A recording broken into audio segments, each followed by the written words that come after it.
Hey guys, it's Raz again. I just realized I'm not on the right slide.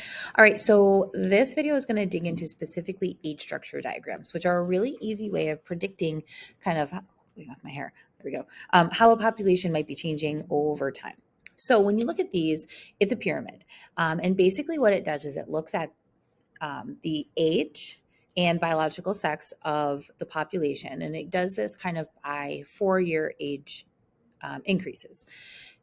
So sometimes you'll see this reported as percentages. I like percentages because it makes it easier to compare the countries. Sometimes you'll see those straight population on the bottom. So just be aware that you might see different x-axis labels. You might want to take note of that if you're ever comparing a couple. All right. So those bands, like I said, are 4-year, 0 to 4, 5 to 9. They're these like age bands. We typically put biological males to the left, biological females to the right. And let's look at what, oh my, this is a disaster of a slide. I'm actually just going to skip it and talk about this. All right. So when you look at these, you can tell which percentage of countries are going to be pre-reproductive age, reproductive age, and post-reproductive age. So pre-reproductive age obviously means they have not had children yet. Reproductive age means that they're currently reproducing, and past means that they're no longer having children. And if you look at developed and developing countries, we see some very different age structure diagrams. So the one at the top is more of a developed country. That would be something similar to maybe like a Germany, Japan that we might see. I'm going to talk about that in a minute. The one at the bottom is more of a developing country. Think a lot of the African countries that we saw in the previous video, right? The kind of Central African nations would be more along these lines. So the broader the base, the quicker that population is going to be increasing. So this happens to be the population pyramid of Nigeria from 1995. Notice that the vast majority of that population hasn't hit reproductive years yet. When they do hit those reproductive years and start to reproduce, their population is going to increase very rapidly. They're going to have a lot of babies, right? Lead to a wider base. And you see this kind of like, think of like the baby boomer generation, right? That was a large generation that had a lot of kids. And we saw a big population boom in the United States. Now, with something like this, we have to think about, okay, we're going to have an increasing population. We've got to make sure we can feed them. We're going to need places for them to live and go to school. We're going to need job opportunities for the young.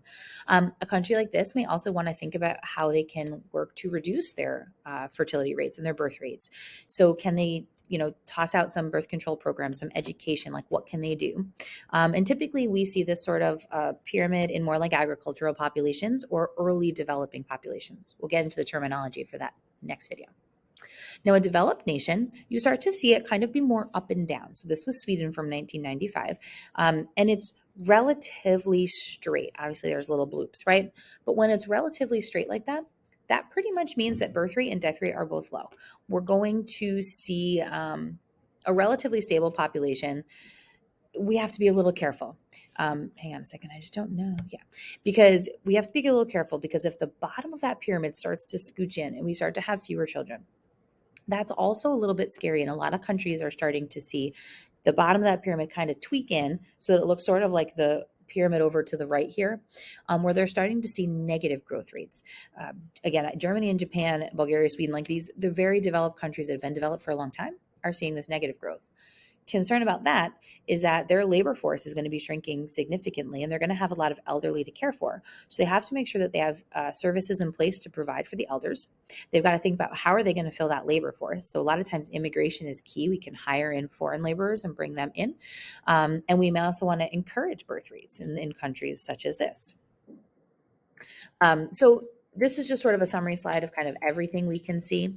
Just a quick interesting thing to note, the United States and kind of Canada over here are still listed as slow growth. And one of the reasons that we are still listed as slow growth, despite the fact that our birth rates are pretty much similar to a lot of the countries that are under the zero growth pyramid, is that we have immigration and we take people in and our population continues to increase. So we do have a slowly increasing population. All right, so this one actually goes back to the previous video, but it's fine. Your FRQ for this section is to identify and discuss 2 causes for the trend in worldwide total fertility rates. And that was the bell. That was like perfect timing because my class is coming in. I will see you guys in class.